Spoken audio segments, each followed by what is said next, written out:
Faut croire en ses rêves, en ses projets, en ce qu'on veut faire, quoi. Et puis, ça ne pourra que marcher dans ce sens-là. 9 jeunes sur 10 ont des projets mais ne savent pas comment s'y prendre. Je suis Cédric Pelletier, entrepreneur et CEO de WeDo, une start-up qui aide les jeunes à se lancer dans leurs projets. Avec Ose tes projets, je vous propose de partir à la rencontre de porteurs de projets engagés, des jeunes qui ont osé se lancer et qui partagent avec nous leurs expériences. Alors inspirez-vous! Aujourd'hui, je rencontre Dylan, 25 ans, Émilie, 22 ans et Yousra, 23 ans, qui ont lancé le projet Move On Eco Blanket. Ces 4 étudiants, dont 3 sont présents aujourd'hui, ont décidé de mettre en application leurs connaissances scientifiques pour améliorer le confort des sans-abri. Elles ont su faire parler d'eux dans de nombreux médias et j'ai le plaisir de les recevoir aujourd'hui dans le podcast Ose tes projets. Bonjour à tous les 3, comment ça va? Bonjour. Bonjour, Bonjour. ça va très bien. Je suis ravi de vous accueillir dans le podcast, vous avez vraiment un super projet et on y reviendra tout à l'heure. Mais déjà, est-ce que vous pouvez vous présenter? Alors, moi, je m'appelle Émilie, du coup, j'ai 22 ans. Actuellement, je suis en master 1 de criminalistique à l'université de Paris et j'habite dans le Val d'Oise. Moi, c'est Yousra, j'ai 23 ans et je suis actuellement en Master 1 de Management de l'innovation à l'Université de Sorbonne et j'habite à Vitry dans le 94. Moi, je m'appelle Dilan Rojda, j'ai 25 ans. Actuellement, je suis attachée recherche clinique à l'hôpital Crémier-Bicêtre et j'habite dans 95 à Sarcelles. Ok, super. Est-ce que vous pouvez nous présenter ce que c'est que Move On Eco Blanket, votre projet? Alors, Mouvement Eco Blanket, c'est parti au début d'un stage qui a été mis en collaboration avec la plateforme WeDo et l'Université de Cergy. Et c'était dans le cadre de la situation particulière sanitaire, étant donné que c'était plus compliqué de trouver un stage en laboratoire, etc., parce qu'on vient toutes d'une licence biologie. Et du coup, on s'est mis ensemble à 4 et on s'est penché sur la condition de vie des sans-abri, et plus particulièrement pendant la période de grand froid hivernal. Et on est arrivé à un constat assez rapide, c'était que les couvertures dont ils utilisaient pour se couvrir, c'était soit des plaids par exemple, qui étaient bien chauffants quand ils étaient secs, mais dès qu'ils étaient trempés par l'eau ou bien par la neige, ils prenaient la température ambiante, donc ils devenaient aussi froids et donc ça ne réchauffait plus le corps. Et de l'autre sens, en opposé, on a la couverture de survie qui, elle va bien être imperméable, donc elle va pas laisser l'eau passer, mais par contre, elle va pas produire de la chaleur en tant que telle. Et donc, du coup, on s'est dit pourquoi pas combiner à la fois la propriété chauffante et la propriété imperméable avec un produit qu'on concevrait nous-mêmes en s'inspirant du vivant et de ce qui nous entoure. D'où les matériaux éco-responsables qu'on utilise pour monter ce projet. Ok, et alors comment est-ce que vous avez eu l'idée de lancer ce projet? Alors, du coup, c'est grâce notamment à WeDo, qui est donc la plateforme qui nous a permis de créer ce projet. Et comme l'a dit Yousra, on avait en commun l'idée d'aider les sans-abri, tout en mêlant notre cursus qui était la biologie, en étant en licence de biologie, et donc d'utiliser des matériaux éco-responsables dont on vous parlera après un peu plus en détail. En fait, je suis curieux d'en savoir plus du coup sur les matériaux éco-responsables. Est-ce que vous pouvez m'en dire plus? En fait, de base, on voulait utiliser la feuille du lotus, mais c'était un peu impossible de l'avoir parce que soit c'était en stock, soit c'était dans l'Asie, c'était cher en fait, en plus c'était loin. On a utilisé un tissu qui est recyclé, c'est un tissu bio, et on a fait notre propre emballage en cire d'abeille. On a utilisé des cires d'abeille ensuite pour fusionner avec le repassage et tout. Du coup, c'est imperméable. On a utilisé l'oie de cellulose et la laine. On a mélangé les deux pour que ça donne. C'est pour le côté chauffant. Parce qu'il y avait des matériaux qu'on avait utilisés, mais sauf qu'on l'a retiré en fait. C'était pour ça que j'ai hésité un peu. D'accord, ouais, vous avez testé. Alors comment ça s'est passé justement? Vous avez testé avec différents matériaux et vous aviez des premières idées, puis après vous en avez retiré. Comment vous avez fonctionné? Oui, alors c'est ça, en fait, au départ, on avait sélectionné un peu plus de matériaux que ça, donc notamment la colle de poisson, des emballages en cire d'abeille, les paquets de chips aussi recyclés pour la propriété imperméable. qu'on avait, voilà. Et du coup, on les a retirés tous parce que les paquets de chips, du coup, on s'est dit que c'était bon, ok, ils étaient recyclés, mais c'était pas vraiment éco-responsable à proprement parler. La colle de poisson, elle rendait en fait un rendu plutôt humide au final. Du coup, elle était efficace pour les propriétés collantes, etc. de nos matériaux, mais elle rendait de l'humidité, donc ça, c'était pas possible pour nous. Et l'emballage à la cire d'abeille, on a décidé de créer nous-mêmes en fait ce matériau en utilisant un tissu bio à laquelle on fusionne nous-mêmes en fait de la cire d'abeille en petites billes. Donc on la fusionne directement avec le tissu, avec de la chaleur en fait, plutôt que d'acheter directement l'emballage à la cire d'abeille tout fait, on le fait nous-mêmes en fait. Et alors, comment vous faites pour expérimenter vous avez un endroit, vous avez un local dans lequel vous le faites? Comment ça se passe? Il y a des personnes qui vous aident? Comment ça se passe? Pour ce qui est des locaux, on a commencé par être chez nous, par les faire chez nous pour les prototypes, les maquettes, etc. Donc le premier prototype qu'on a fait hors de chez nous, ça va être le prototype en taille réelle qu'on a présenté lors de notre soutenance l'année dernière. Et on s'est arrangé pour se voir toutes les quatre donc à l'université dans une salle et on a agencé la salle donc avec les chaises, les tables de manière à ce que on puisse déposer notre tissu, découper, euh, déplacer l'ouate de cellulose, la laine, etc. pour pouvoir faire la couverture. Et donc ça, c'était le prototype final donc qui remonte à l'été dernier. Ensuite, notre prototype a évolué, d'où ce que Émilie a dit, on souhaite fusionner maintenant le tissu en coton avec la cire d'abeille. Et donc du coup, pour ça, on ne peut pas le faire à l'université malheureusement parce que on utilise un fer à repasser, c'est quelque chose qui est assez salissant vu qu'on parle de cire d'abeille et une fois que c'est chaud, ça fait des traces. Du coup, on le fait à la maison et on se débrouille un peu comme on peut pour pas que ça laisse des traces et pour pas que ça colle sur le sol ou bien sur la table. Et donc du coup, voilà un peu comment on s'est débrouillé. Mais maintenant, une fois que cette étape est passée, ça va être différent parce que c'est plus nous qui allons faire les prototypes en cousant nous-mêmes, étant donné qu'on n'a pas vraiment d'expérience dans la couture.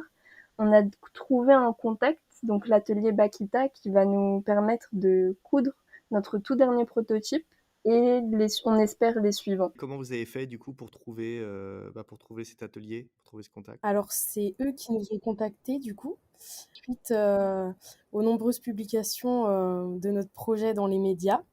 Donc ça nous a apporté beaucoup de contacts qui sont du coup venus vers nous. Et donc notamment cet atelier avec qui on va collaborer très prochainement du coup. C'est top, ça va permettre de concrétiser vraiment les choses, de mettre un coup d'accélérateur. Oui, et surtout que c'est voilà, des professionnels qui savent ce qu'ils font parce que bah, nous, on veut bien essayer de coudre nous-mêmes, mais bon, ce sera jamais aussi bien fait que par des professionnels. Et puis voilà, ils ont vraiment envie de nous aider, donc c'est ça qui est aussi très agréable. Top. Alors si on revient au début du projet, qui est-ce qui a eu l'idée ou est-ce que c'est une idée que vous avez eue de façon commune? Voilà, comment ça a germé, vraiment le tout début du projet? Notre idée commune, c'est de faire quelque chose sur les sans-abri en fait. Après, j'avais parlé d'un projet que j'avais fait au lycée à Yusra. Moi, je connaissais Yusra en fait et les autres. Et après, c'est Yusra qui a trouvé l'idée. On s'est tout mis d'accord dessus. Du coup, on s'est lancé dessus. Ouais, parce qu'on avait plusieurs idées de projets, voilà, mais c'est vraiment celui-là qui est ressorti du lot, quoi. Donc et c'est celui-là que vous avez choisi, puis j'imagine qu'après vous avez enrichi l'idée, chaque personne du projet a enrichi l'idée. Et est-ce que quand vous avez lancé le projet, vous imaginiez, aller aussi loin qu'aujourd'hui? Ou aujourd'hui finalement vous avez un prototype là que vous commencez à vous êtes passé dans les médias, vous avez un prototype qui va sortir? Est-ce que voilà, comment vous voyez les choses au début? Est-ce que vous imaginiez que vous iriez aussi loin? Alors, pas du tout. C'est ce qu'on se disait par exemple quand on était récemment on est parti à l'Assemblée nationale et c'est ce qu'on disait en fait on s'est dit que si on retourne à l'année dernière jamais on se serait vu aujourd'hui enfin cette année en face de l'Assemblée pour présenter notre projet ou dans des médias comme Le Parisien ou sur Instagram avec Gossip Promo. Enfin, c'est plusieurs petites choses comme ça qui fait que bah, c'est vrai qu'on s'y attendait pas, mais ça fait plaisir. Ouais, on s'attendait vraiment pas à ce que ça prenne cette ampleur. En fait, nous au départ, bah, c'était un projet, voilà, universitaire pour valider notre année de licence. Et en fait, bah, que ça intéresse autant de monde, que on soit relayé comme ça dans les médias, etc. Vraiment, ça nous booste à continuer, malgré le fait qu'on soit bah, maintenant dans des universités différentes, etc. Tout ça, ça nous booste vraiment à continuer, voilà, à aller jusqu'au bout, quoi, le plus loin possible. Arriver à quelque chose de concret. Et comment vous faites justement pour, maintenant que vous êtes à distance, comment vous vous organisez entre vous pour continuer à avancer, à garder une dynamique, peut-être aussi du plaisir à avancer dans le projet? Comment vous vous organisez? On se donne des rendez-vous en fait en fonction de nos disponibilités. Une fois qu'on est tous disponibles en même temps, soit on se voit, soit on fait des réunions sur Teams. D'accord. Vous faites des réunions occasionnelles ou vous avez des moments, de réservés? Ça fonctionne comment? En fait, c'est surtout après un grand objectif, par exemple, bah là pour faire le tissu qui va être en contact avec l'extérieur, donc celui qui va fusionner avec les billes de cire d'abeille. Une fois qu'on avait toutes fini, fallait qu'on trouve un moment pour prendre rendez-vous et pour savoir ça va être quoi l'étape d'après. Donc en fait, c'est surtout en fonction des objectifs qu'on a et d'où on en est. Donc c'est pas par exemple toutes les semaines on va se donner rendez-vous comme ce qu'on faisait l'année dernière pour essayer d'aller le plus loin possible dans le projet pour le rapport de stage. Mais là c'est plutôt vraiment on se donne les objectifs et une fois que c'est fait, on décide ensemble de l'étape suivante, etc. C'est petit à petit. OK. Et alors ensuite, si on revient un petit peu encore sur la jeunesse du projet, d'où vous est venue toutes ces idées de matériaux? J'imagine que c'était en lien avec vos études. Ceci dit, vous m'avez cité beaucoup de matériaux et dont puis des matériaux aussi du que vous souhaitiez recycler. D'où ça vous est venu toutes ces idées? On a fait beaucoup de recherches en fait de notre côté et au début je vous ai parlé de la feuille du lotus par exemple. C'était ça qu'on a vu en premier. Après on a regardé, il y a des vêtements qui se fait avec la feuille du lotus et qui sont imperméables et il y a des comment on dit, oui, qui étaient éco-responsables en fait. Mais sauf que c'était pas facile à l'obtenir. Du coup, on a vraiment fait des recherches dessus et on a, on a trouvé des différentes idées en fait. Après, on s'est mis d'accord. Voilà, en fait, on a fait nos recherches en mêlant bah, les propriétés qu'on recherchait, donc imperméabilité et chaleur, avec le fait que ce soit écologique, etc. Et du coup, nos recherches nous ont mené à donc, bah, la laine de mouton biologique, bien sûr, la ouate de cellulose aussi, qui a des propriétés bah, isolantes. Du coup, bah, la cire d'abeille, qui est aussi écologique. Et puis bah, le tissu qu'on cherche toujours biologique, respectueux de l'environnement, quoi. Et tout ça, c'est des informations que vous avez trouvées, quand vous dites que vous cherchez, trouvées sur internet? Ou vous êtes aidé? Il y a des personnes qui vous ont aidé? Comment ça s'est passé? Alors pour ça, bah, c'est toute une phase de bibliographie en fait, donc on s'aide d'internet, on va aussi on a sondé du coup les ingénieurs textiles pour qu'ils nous aident justement enfin qu'ils puissent nous aiguiller en tout cas sur quel type de matériau serait le plus adapté. Et c'est vrai que nous du coup on s'est basé sur le biomimétisme, donc en fait on voulait à tout prix s'inspirer de l'environnement pour pouvoir faire le matériau enfin la couverture du coup. Et voilà, donc c'est un mélange un peu d'internet, de personnes qui nous ont conseillé. Et voilà. OK. Ces ingénieurs textiles, où est-ce que vous les avez trouvés? Comment vous les avez, contactés? C'est super intéressant du coup, qui vous ait fait, des retours pour vous permettre d'avancer, donc comment ça s'est passé? Alors on les a trouvés notamment sur LinkedIn, voilà, bah, qui est un réseau assez intéressant au niveau professionnel. Et puis voilà, on a pu trouver directement les personnes qui nous intéressaient, pas forcément en plus loin de chez nous. Donc voilà, on leur a envoyé des messages et puis ils nous ont répondu vraiment gentiment en voulant nous aider, quoi. Ah, c'est génial, vous avez donc tapé, dans LinkedIn, ingénieur textile et puis ensuite, tenté de contacter les profils, pour voir, enfin, pour présenter votre projet et voir qui vous répondait et les personnes vous répondaient? Bah, en fait, c'est un peu plus compliqué que ça, parce que c'est vrai que quand on envoie des invitations sur LinkedIn, on n'est pas sûr d'avoir un retour.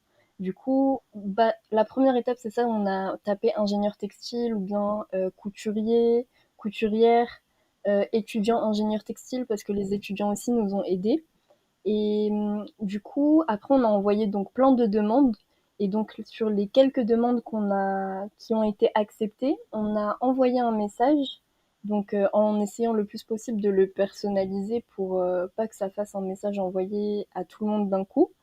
Et du coup, il y en avait certains qui nous répondaient et d'autres non, mais la plupart de ceux à qui on a envoyé ont pu nous répondre, donc c'est cool, c'est un bon point.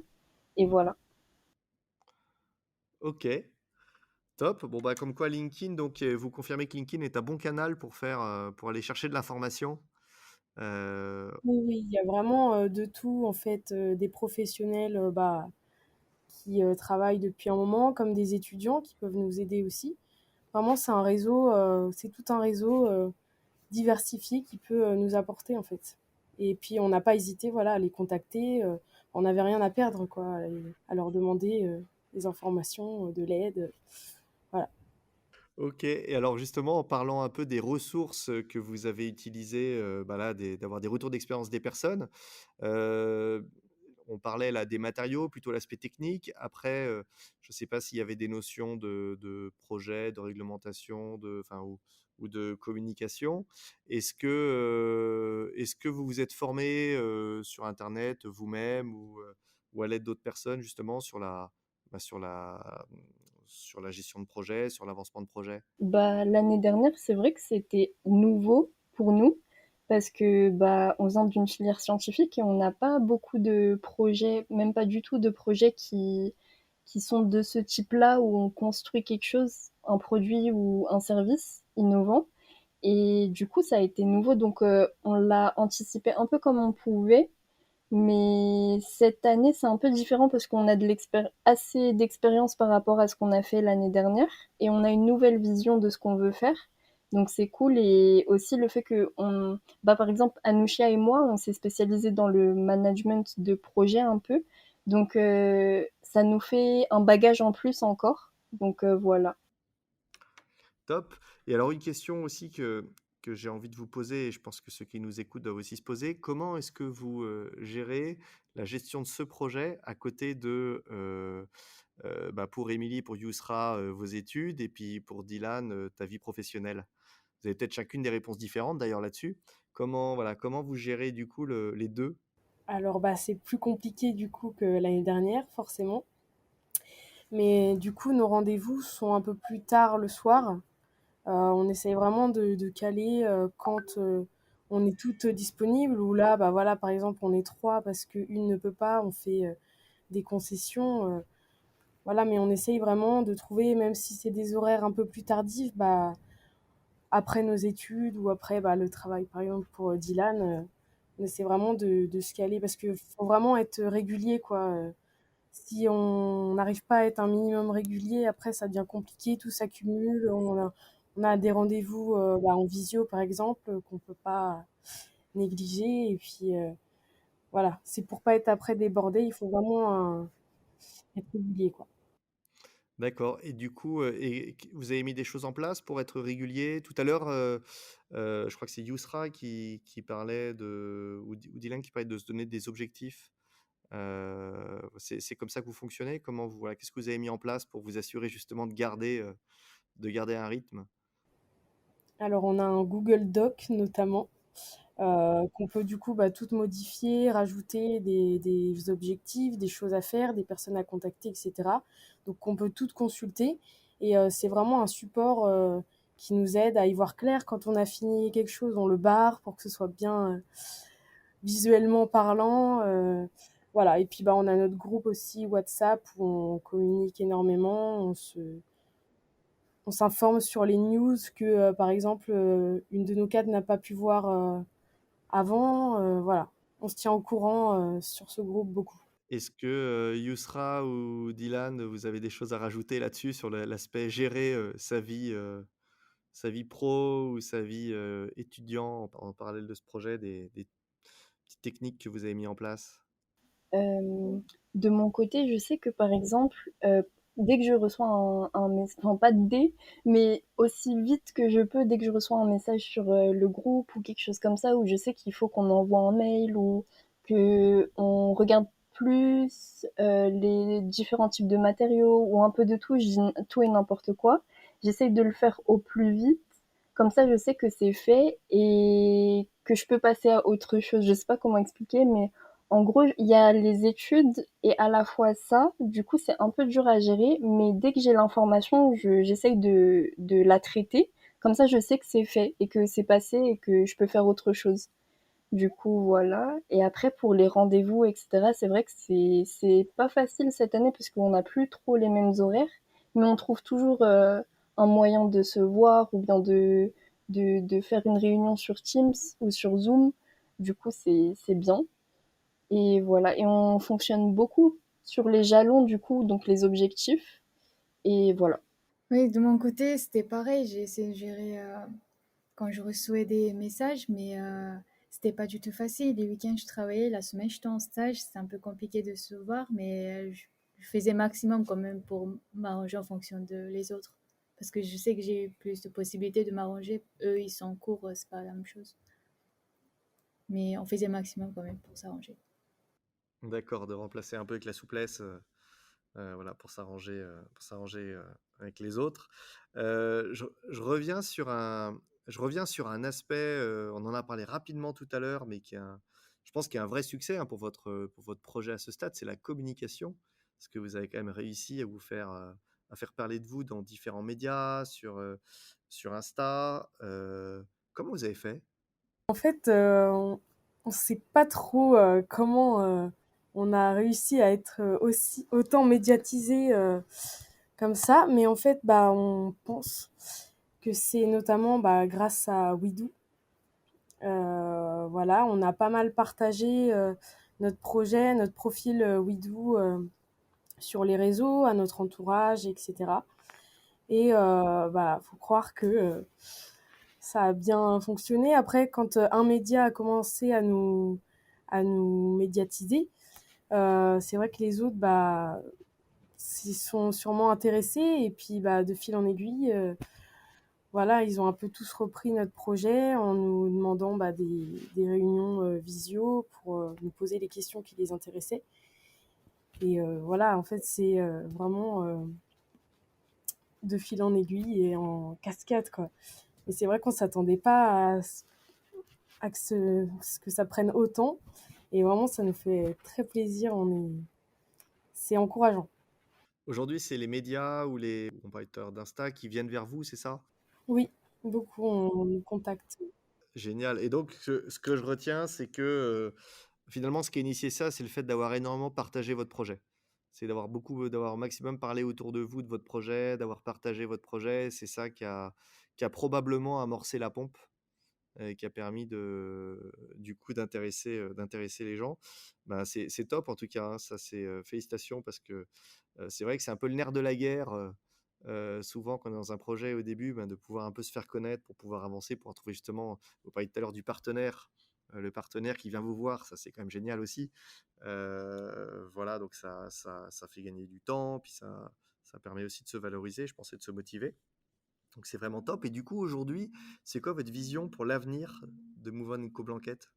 Notre vision pour l'avenir, ça va être du coup de finir pour de bon le prototype pour pouvoir notre prototype évoluer du coup parce que on avait fini le prototype mais on a fait quelques modifications. Donc ça serait le finir pour pouvoir ensuite faire la production de toutes les couvertures intégrales et les distribuer en collaboration avec des associations qui s'occupent des maraudes, repartir là où on avait interrogé des sans-abri et essayer de les retrouver pour pouvoir qu'ils puissent avoir notre couverture et nous avoir leur feedback surtout parce que on est consciente que bah sûrement cette couverture aussi elle aura des choses à, à évoluer et à améliorer et du coup voilà et aussi on a pensé pourquoi pas ne pas faire des bonnets, des vestes, des gants qui pourraient, parce que c'est les mêmes propriétés en soi, donc procurer de la chaleur et pouvoir être imperméable à l'eau, et donc qui pourraient financer la couverture, vu que pour l'instant on fonctionne surtout sur des dons et sur des concours, notamment le concours Green Widow où on a été lauréate, et voilà.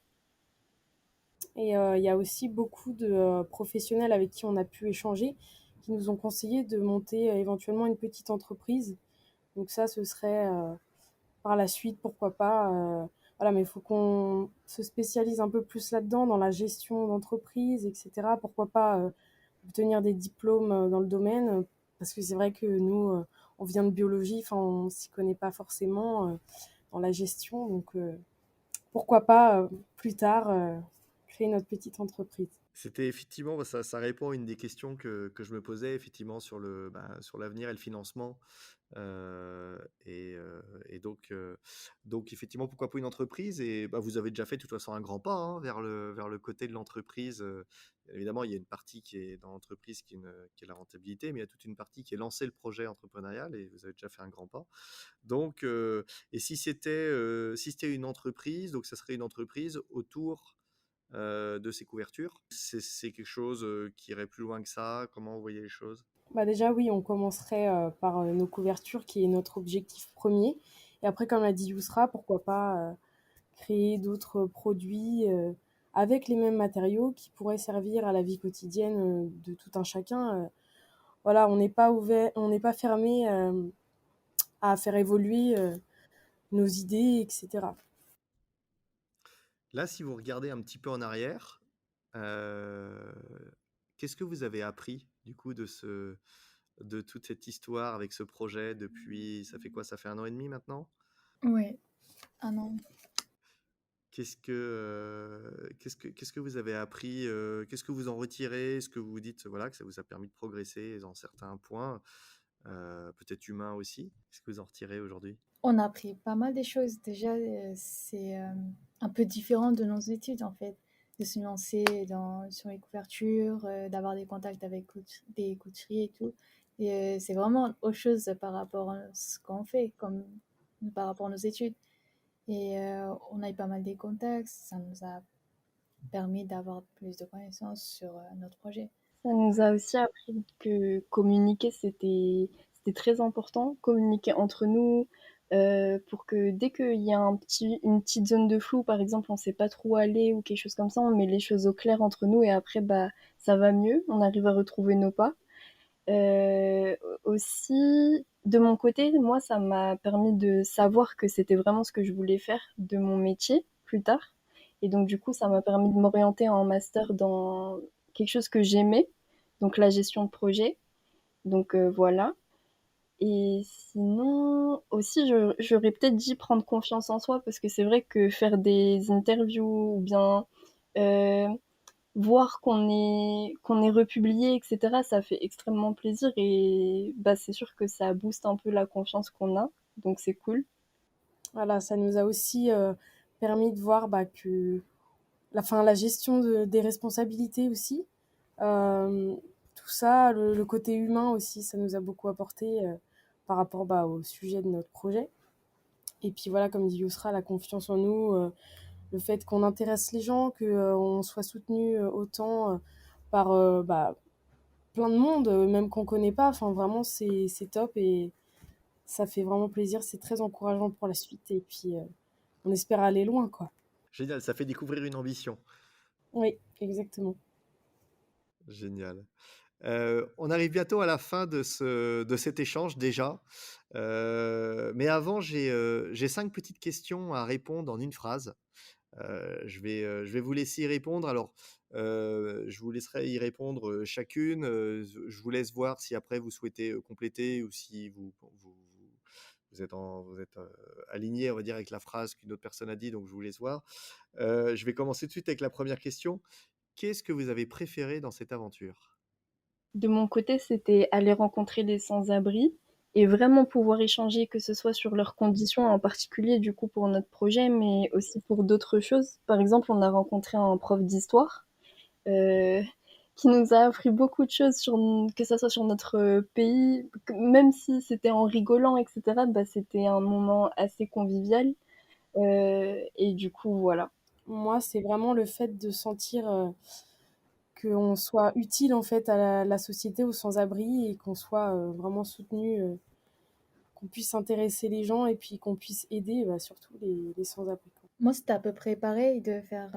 Moi, c'était toujours dans mon projet de faire des actions humanitaires. Et là, je suis trop fière de nous. En fait, et on est en train de faire quelque chose pour les sans-abri. C'est vraiment. C'était l'un de mes projets de faire ça après les études, en fait. Genre de faire quelque chose pour. En fait, c'était pas forcément ça. La deuxième question, c'est quelle a été la plus grosse galère que vous avez connue dans ce projet? Parce que j'imagine que là, on a beaucoup raconté les choses qui marchaient bien, mais que vous avez forcément eu quelques surprises aussi. Bah, notamment dû au Covid. C'était compliqué de se voir, voilà, parce qu'il y a eu bah, les confinements, voilà, et puis le fait qu'on habite loin aussi, ça nous a vraiment un peu mis des barrières, on va dire, mais on a quand même réussi à surmonter ça. C'est vraiment la crise qui a été le pire. Enfin, personnellement, c'était pas facile, mais on a tenu quand même. Dylan, Yusra, vous avez d'autres galères à partager? Moi, j'en ai une autre qui me vient en tête. Oui. Ça serait plus, j'allais dire, le prototypage et la conception en tant que soi. Parce que c'est vrai que vu qu'on vient pas de milieu, enfin, on n'est pas très fort en couture, etc. Donc c'était assez compliqué. Donc on a fait avec les moyens du bord, comme ce qu'on voyait, comme ce qu'on imaginait. Mais il nous manquait toute une partie qui était bah, que les professionnels ont et qu'on n'avait pas du coup. Donc ça a été assez galère. Même là, on a mis extrêmement du temps à trouver quelqu'un qui concrètement nous disait oui, c'est possible qu'on puisse vous prototyper votre produit et le produire. Parce qu'on a appelé beaucoup d'ateliers avant d'avoir le contact de l'atelier Bakita. Et c'est vrai que les réponses qu'on avait, c'était souvent non ou pas de réponse. Du coup, c'était un peu galère, mais sinon, bah, on a fini par réussir, donc c'est cool. Quelle a été la meilleure décision que vous avez prise pendant ce projet ou au début du projet? Bah, le projet. Non, mais à part ça, d'avoir été directement, moi je pense, auprès des sans-abri pour recueillir leur ressenti bah, sur le terrain, en fait, parce que c'est les mieux placés c'était les mieux placés pour nous expliquer ça, quoi. Et je pense aussi être tombée sur un tuto sur YouTube qui expliquait comment faire un emballage en cire d'abeille, parce que c'est vrai qu'on était assez bloqué pour la partie imperméable, vu qu'au début on avait une idée claire, c'était qu'on voulait prendre des tissus à base de feuilles de lotus, et dès qu'on a vu que c'était plus possible, on avait beau se renseigner sur les choses qui existaient, qui étaient bien imperméables, la plupart du temps elles n'étaient pas éco-responsables, donc ça s'éloignait de notre vision qu'on avait. Et dès qu'on est tombé sur ce tuto, on s'est dit bah c'est parfait, ça pourrait être très bien si on le fait à plus grande échelle, c'est-à-dire que bah pour un emballage en cire d'abeille c'est petit, donc ça va juste au-dessus du tupperware. Et on s'est dit bah pourquoi pas faire exactement comme ils font, mais sur un tissu beaucoup plus grand. Et donc du coup c'est venu de là. Alors, la question d'après, qu'est-ce que vous ne referiez pas à l'inverse? Ouais, peut-être la colle de poisson, du coup, comme je te disais, qui donnait cet effet humide. Mais après, on peut pas dire qu'on regrette parce que ça nous a aidé à évoluer dans le prototype. Enfin voilà, c'est les erreurs font partie du projet aussi. Donc oui, je pense. Il fallait passer par là. Ok. Et alors, j'arrive à la dernière question, et j'imagine que vous aurez peut-être chacune quelque chose de différent à dire. Euh, quel conseil vous donneriez aux autres jeunes qui ont des idées de projet pour se lancer? Bah de pas avoir peur, de se lancer et que voilà, ça peut avec de la détermination, ça peut que marcher. Voilà, c'est quelque chose nous, enfin voilà, on s'attendait vraiment pas à aller aussi loin. Et franchement, c'est que du bonheur. Faut vraiment pas lâcher, faut croire en ses rêves, en ses projets, en ce qu'on veut faire, quoi. Et puis, ça ne pourra que marcher dans ce sens-là. Moi, du coup, ça serait de toujours garder le plaisir de faire le projet et de jamais s'éloigner de ce plaisir parce que je crois bien que c'est ça le moteur un peu. Et aussi, je pense que ça serait de, comme elle a dit Émilie, de pas avoir peur si par exemple quelque chose bloque en plein milieu et qu'on se dit mince, peut-être que bah, ça va pas marcher ou bien j'aurais peut-être pas dû faire ça, etc. Il faut se dire que souvent, quand on commence à aller petit à petit de l'avant, les choses se débloquent petit à petit. Je sais, c'est assez abstrait dit comme ça, mais dès qu'on réalise un petit objectif, bah, ça donne la possibilité de réaliser le deuxième. Donc voilà, de pas avoir peur et de continuer à avancer et de toujours garder le plaisir de faire ce qu'on fait parce que si on n'a plus le plaisir, bah, c'est plus compliqué d'avancer. Et voilà. Moi, je peux dire il faut se faire toujours confiance. En fait, parfois, il faut prendre des risques. Et, on a toujours des obstacles, de toute façon, dans n'importe quelle situation. Il faut juste de ne pas se lâcher. Il faut continuer, en fait. Ok, super. Bah, merci à vous trois. C'était la dernière question de ce podcast. C'était un super échange. On a discuté de plein de choses. On a discuté bien évidemment de votre projet à impact sur les sans-abri. On a parlé de la communication, du fait de bien communiquer sur son projet. Vous nous avez cité plein de matériaux. Moi, je vais aller faire quelques recherches sur Google parce que je suis pas au point sur tout. Mais du coup, plein de différents matériaux, de comment on s'organise à distance, comment on peut avoir des infos grâce à LinkedIn et puis plein d'autres choses. Voilà, plein d'éléments super qui, je pense, pourront intéresser toutes les personnes qui ont des idées de projet et qui veulent se lancer. Merci beaucoup à vous trois d'avoir participé à ce podcast. Bah, merci à toi de nous avoir interviewés. Et je vous souhaite une bonne continuation. On mettra toutes les infos pour vous suivre avec le podcast, pour suivre vos aventures, voir comment ça évolue, voir effectivement l'industrialisation ou le prototypage concret qui va être fait. Et puis je vous dis à très bientôt. Ouais, avec plaisir. Bah, merci encore et puis à bientôt. Merci d'avoir écouté cet épisode du podcast Osté Projet. N'hésitez pas à le partager autour de vous et de mettre une note 5 étoiles avec un gentil commentaire qui nous fera ressortir dans les classements. Si vous aussi vous avez une idée, mais que vous ne savez pas comment vous y prendre, vous pouvez vous lancer sur widoo.com, notre équipe est là pour vous aider. Le lien est disponible dans la description du podcast. À très vite!